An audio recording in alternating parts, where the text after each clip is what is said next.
मैंने ट्रेडिंग से शुरू किया था। बहुत सारा स्ट्रेटजी भी डिस्कवर किया। Option buying, selling, hedging, equity सब कुछ ट्राई किया। बहुत लॉसेस भी किया, बट फिर लॉन्ग टर्म इन्वेस्टिंग सीखा और कुछ होल्डिंग ने लाइफ चेंज कर दिया। पहले तो मैं एक इंजीनियर हूँ, मैकेनिकल इंजीनियर हूँ, बीटेक किया है, बट जॉब करने का कभी इच्छा हुआ नहीं। कुछ ऐसा करना था जिसमें डे टू डे चैलेंजेस हो एंड थोड़ा रिसर्च भी हो, तो मार्केट में इंटरेस्ट आने लगा। फिर Rakesh Jhunjhunwala, KDS sir, Warren Buffett and सबके हिस्ट्री पढ़ने लगा। बट सेम एज 90% बिना नॉलेज के 2 लाख कैपिटल लेके मार्केट में ट्रेडिंग करना स्टार्ट किया। बट हाँ, क्या ही होता, ऑप्शंस किया, option buying, selling, hedging, intraday, equity सब कुछ करता गया एंड लॉसेस पे लॉस होते रहे। ये कैपिटल में से कुछ 46,000 के आसपास उसको साइड रख दिया एंड लॉन्ग टर्म इन्वेस्टिंग के लिए उसको रख दिया। इन्वेस्टिंग करने का थोड़ा भी इच्छा नहीं था भाई, एकदम सीरियसली कह रहा हूँ मैं। बट इतना लॉसेस हो रहा था तो सोचा कि अगर कुछ गड़बड़ भी हो जाए तो ये 46,000 के आसपास ये तो ग्रो होगा। ठीक है, कितना ग्रो होगा, कितना होना चाहिए, I did not know anything about it. ठीक है, जितना भी नॉलेज था, जैसे मल्टीबैगर स्टॉक्स कैसे होते हैं, फ्यूचर में ग्रोथ है कि नहीं, intrinsic value, earnings, PE ratio, PB ratio, ये सब कुछ रिसर्च करके कुछ स्टॉक्स में इन्वेस्ट कर दिया मैंने। 2022 में 46,000 इन्वेस्ट किया था। 2025 तक ये 1,08,000 हो गया। ठीक है, 2022 में 46,000 इन्वेस्ट मैंने किया था, वो 2025 तक ये पोर्टफोलियो 1,08,000 तक हो गया।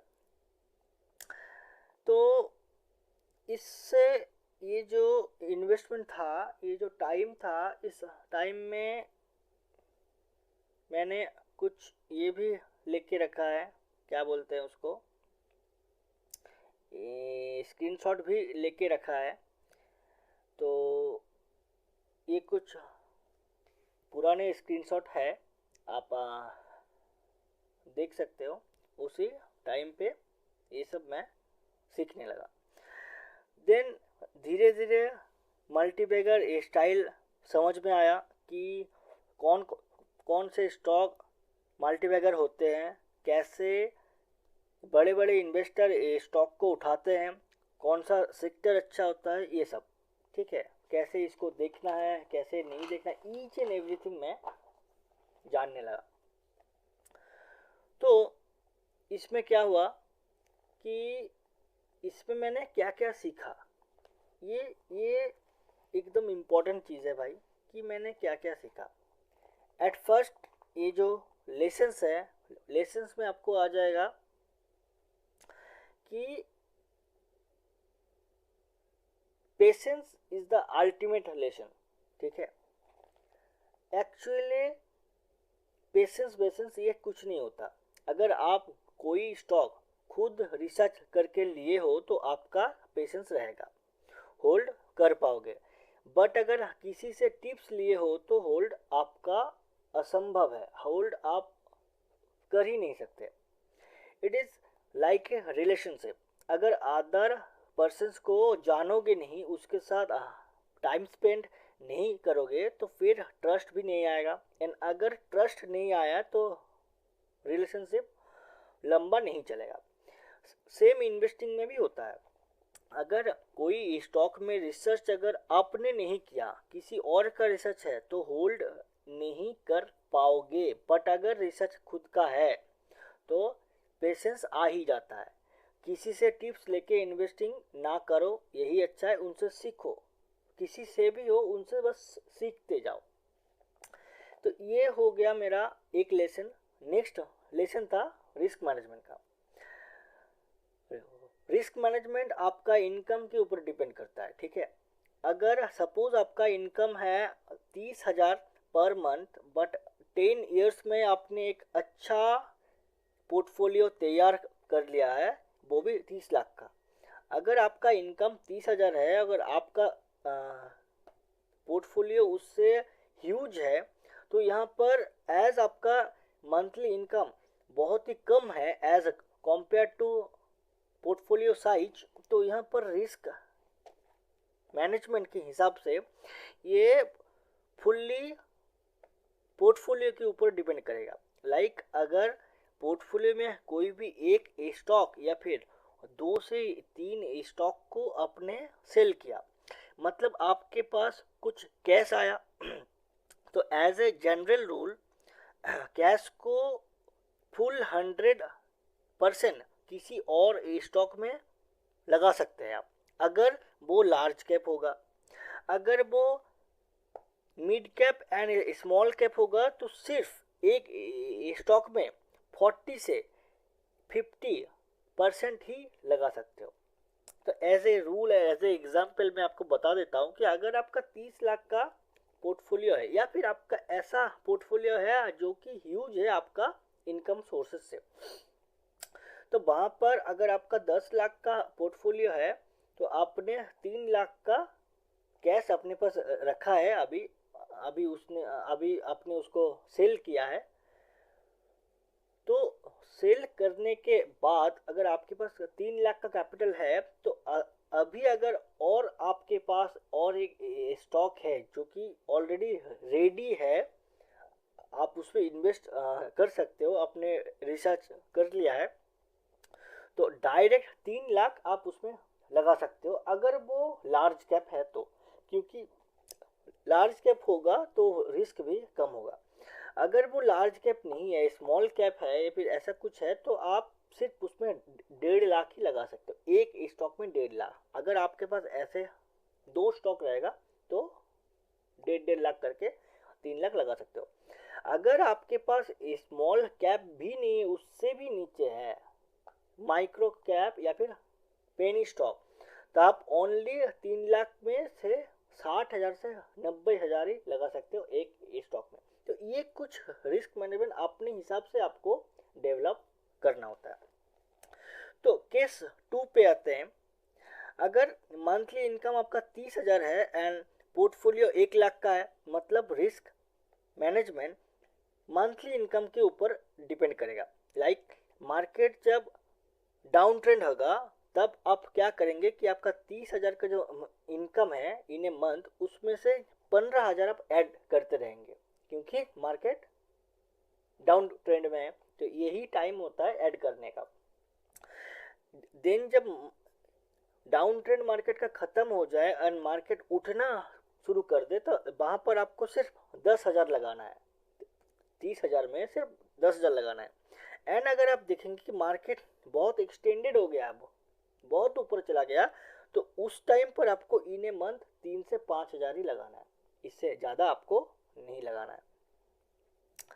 अभी मैं आपको ये सब स्टोरी क्यों समझा रहा हूँ, ये इसलिए है क्योंकि भाई अगर इन्वेस्टिंग किसी जेन्युइन लोगों से सीखना है ना, तो आपको ऐसे ही सीखना होगा, क्योंकि ऐसे जेन्युइन लोग आपको शो ऑफ नहीं दिखाएगा, ऐसे जेन्युइन लोग आपको ल्यूर नहीं करेगा। एक्चुअली ऐसे जेन्युइन लोग आपको ऐसा नहीं दिखाएगा कि ये कोई रॉकेट साइंस है एंड आपको ये सीखने में बहुत ही दिक्कत होगा, ये वो वगैरह वगैरह, ऐसा कुछ भी नहीं दिखाएगा वो, ठीक है।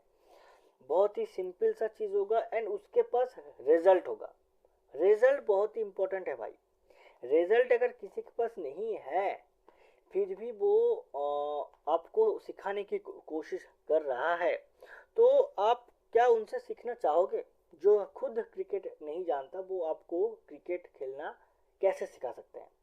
और सिर्फ क्रिकेट खेलना जानना ही इम्पोर्टेंट नहीं है, अगर आप किसी से सीखना चाहते हो ना, तो आपका कोच ऐसा होना चाहिए जो कि वो एक्सपर्ट होना चाहिए। वो एक नॉर्मल क्रिकेटर नहीं होना चाहिए।